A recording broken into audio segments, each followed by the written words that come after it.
అదే RTV app వార్తల్ని క్షణాల్లో చదివే అవకాశం ఉంటుంది. ఒక న్యూస్ పేపర్, ఒక టెలివిజన్ ఛానల్ మీ చేతుల్లో ఎప్పుడూ ఉంటాయి.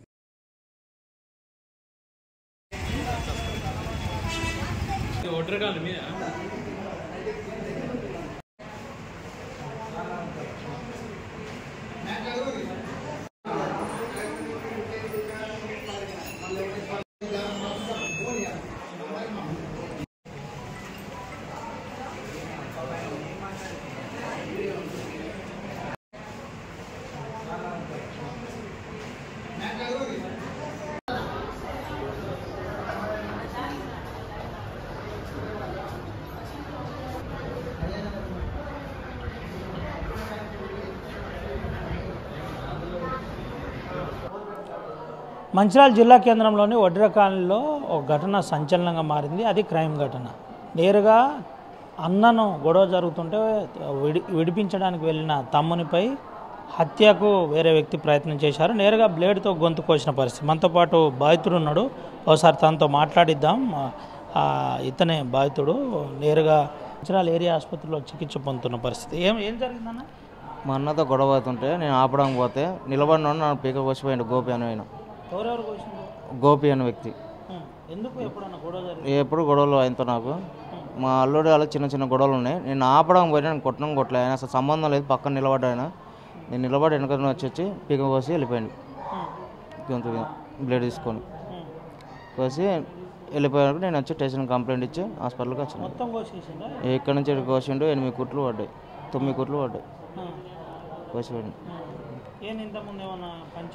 ఏం లేవు వాళ్ళతో మాకు సంబంధమే లేదు. వాళ్ళతో ఇలాంటి గొడవలు వాళ్ళు వచ్చి కూర్చొని కావాలని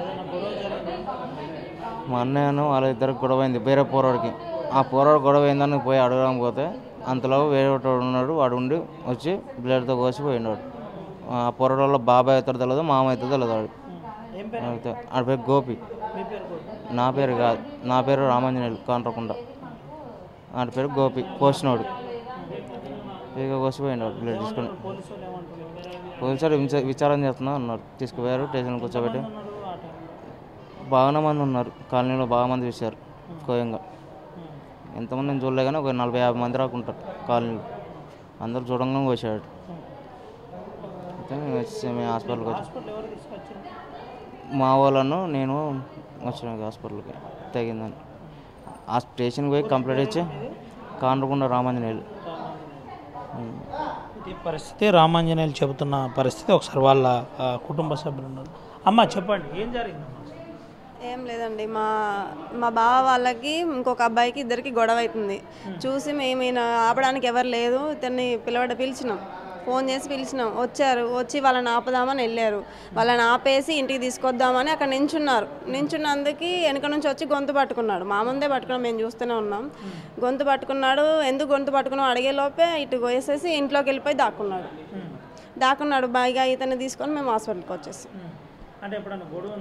ఎప్పుడు ఏం గొడవలు లేవు. మా బావ వాళ్ళ కొడుకుకి మా అల్లుడికి చిన్న చిన్న గొడవలు, చిన్న పిల్లలే కదా అందరూ, వాళ్ళు చిన్న చిన్న గొడవలు ఉంటే అప్పుడు ఆపేం, ఎవరి వాళ్ళు సర్దుకున్నారు. ఇంకా మరి వాళ్ళు ఆ గొడవలు మనసులో పెట్టుకున్నారో తెలీదు, ఏమో తెలీదు. ఇప్పుడు ఇట్లా చేసి ఏం లేదు, అతన్ని తీసుకొచ్చి స్టేషన్లో పెట్టారు. ఇంకా మాకేం తెలియదు, నేను ఇక్కడే ఉన్నాం మేము. అంతకుమించి ఏం తెలియదు. వడ్ర కాలనీలో జరిగింది.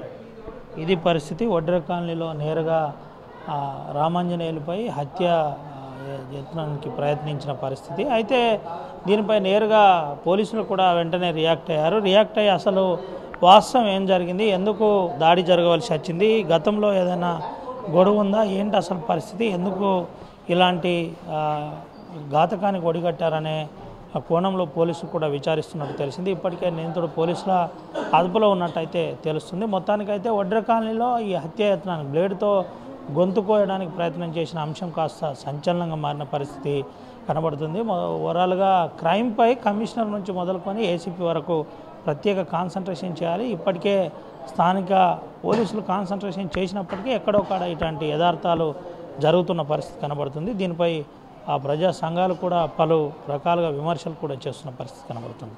వాస్తవికాలు ఏంటనే కోణంలో సీరియస్ తీసుకుంటారని ఇటు ప్రజా సంఘాలు కూడా ప్రశ్నిస్తున్న పరిస్థితి కనబడుతుంది. మొత్తానికి ఆ ఒడ్ర కాలనీలో జరిగిన ఘటన సంచలనంగా మారింది మంచిర్యాలలో పోర్టు స్టూడియో. మరిన్ని వీడియోస్ కోసం ఛానల్ ని సబ్స్క్రైబ్ చేయండి, లేటెస్ట్ అప్డేట్స్ కోసం వాట్సాప్ ఛానల్ ని ఫాలో చేయండి అండ్ లింక్ డిస్క్రిప్షన్ లో ఉంది.